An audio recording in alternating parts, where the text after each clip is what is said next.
Presenta Banco de Seguros del Estado.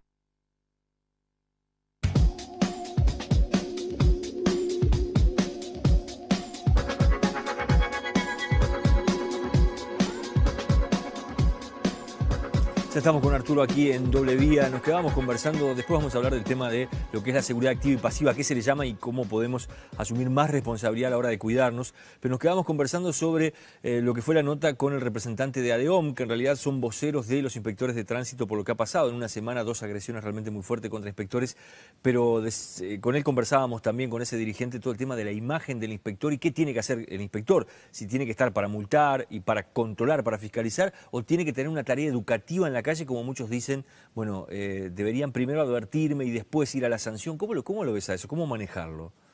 Yo creo que el inspector, la función de él es la de fiscalizar. La educación tiene que ser no hay en otro tutía lado. ahí, no hay... Para nosotros, obviamente, es como darte un título de la licencia de conducir y bueno, y después, o a un médico, y después nadie lo controla.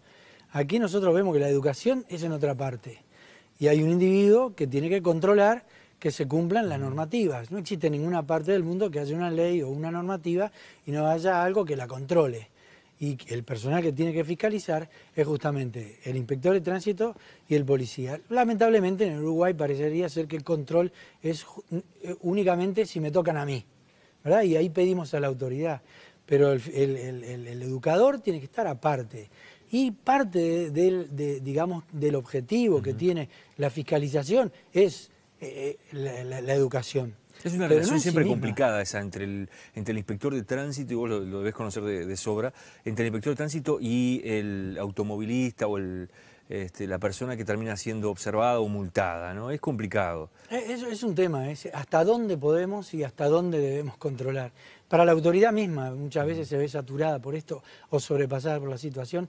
Y nosotros vemos que es difícil, ¿hasta dónde podemos llegar? Salen a matar, salen a controlar todo, salen... Bueno, es difícil, ¿no? ¿Verdad? Sí, el uruguayo es mucho decir también de admirar sistemas que son punitivos y que son fuertes y severos en países desarrollados, pero después cuando pasa lo mismo acá, se quejan si les toca, ¿no? Pero, y hay otro tema, hablaban ustedes de que hay que dignificar la tarea. Y sí, para nosotros hay que dignificar el uniforme, porque el control debe existir.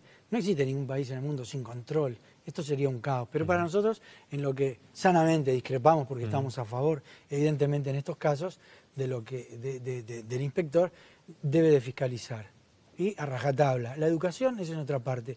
Y el tema de la fiscalización tiene su fin como objetivo educador. Está pero bien. Son dos cosas distintas. Hablarnos de la seguridad pasiva y activa. ¿De qué nos estamos refiriendo concretamente? Bueno, uno de los temas que nos gustaría ver es esto de la seguridad que tienen los vehículos hoy. ¿Por qué se ha desarrollado? Viendo que mucha gente hoy se compra los vehículos en función de lo que el vendedor le dice, bueno, esto viene con airbag, vienen con sistema de frenos de disco en las 4 ruedas, ABS. ¿Qué significa eso? Eso quizás para el individuo que compra un vehículo de este tipo significa que, bueno, ahora puedo andar a 180 por hora porque mi auto es un tanque... Es una nave. Es seguro, exactamente. Y no es así. Entonces queremos hacer un poco de historia esto y entender cuáles son los límites que cada uno de los elementos que tiene de seguridad un vehículo, puesto por el fabricante, diseñado con tecnología moderna, ayudan obviamente que al que va conduciendo, primero lo prevenga, es decir, le dé confort en la seguridad de marcha y prevenga lo que es el accidente. Ahí tenemos una columna que se llama seguridad activa.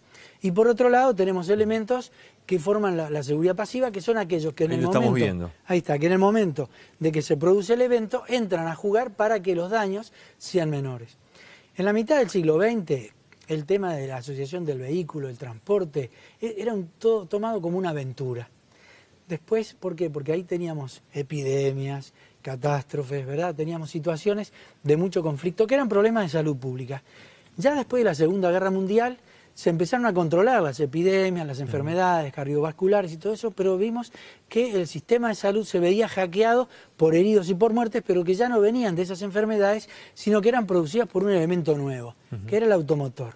Cuando el fabricante empieza a ver que esto pasa a ser un problema de salud, empieza a estudiar qué elementos podría modificar a los efectos de que haya más seguridad en el propio vehículo. Claro, porque antes, por ejemplo, el vehículo estaba involucrado hasta en un 30 o un 40% en el accidente. pero hoy ya vemos que ha bajado, está entre un 10 y un 12%. Ahora, cuando es culpa compartida puede llegar a un 20%. Pero sí el fabricante se ha preocupado muchísimo por la seguridad del conductor y de los pasajeros. Entonces ha dispuesto elementos, por ejemplo, de seguridad activa, el alumbrado y las luces, la dirección, los frenos, las cubiertas, la suspensión, limpiaparabrisas. Hay algunas más que después podremos mencionar. Estos elementos de seguridad son los elementos que le dan confort y seguridad de marcha al individuo.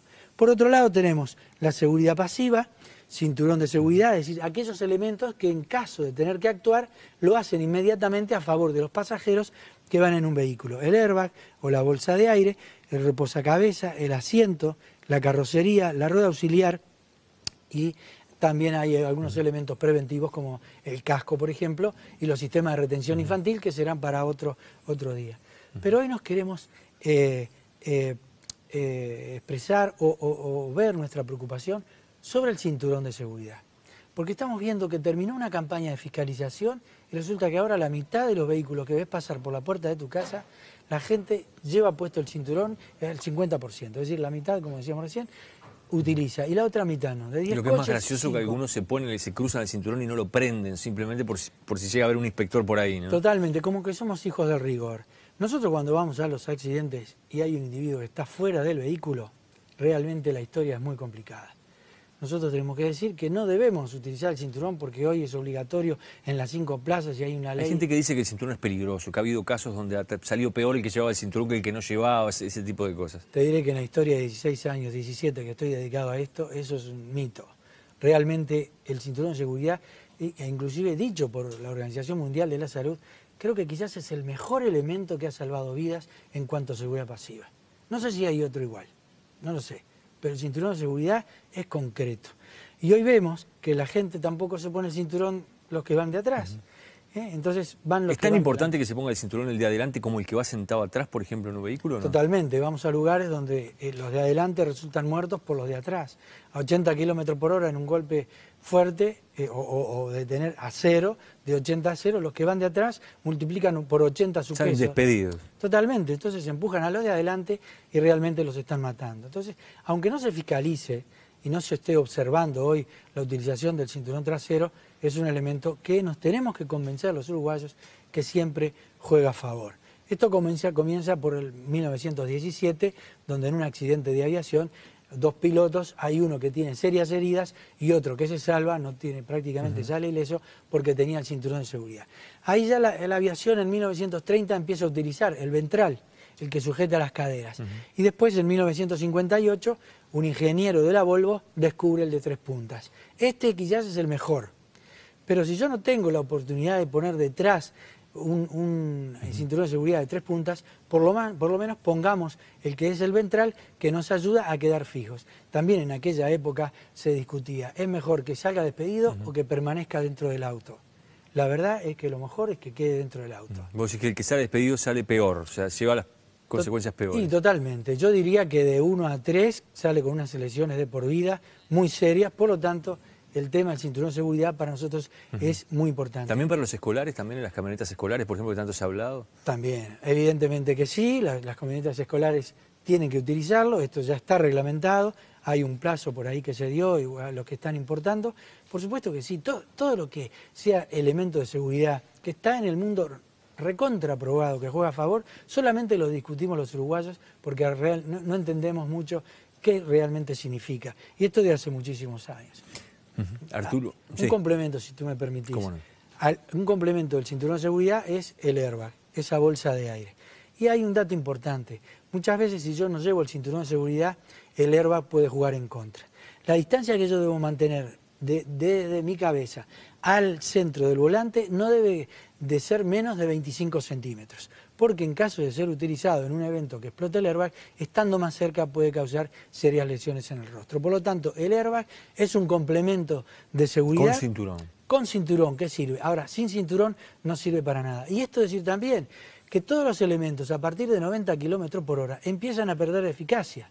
Por lo tanto, tener los cinturones. Sí, por más medidas de seguridad que uno tome a esa velocidad. Exacto, a partir de los 90 kilómetros por hora todo empieza a perder eficacia y el conductor debe saber siempre reconocer los límites del vehículo que conduce como sus propios límites. Arturo, gracias y nos reencontramos la semana que viene. Con todo gusto. Vamos cerrando Poder Pensar por aquí, nos reencontramos con más temas de actualidad la próxima semana, los esperamos.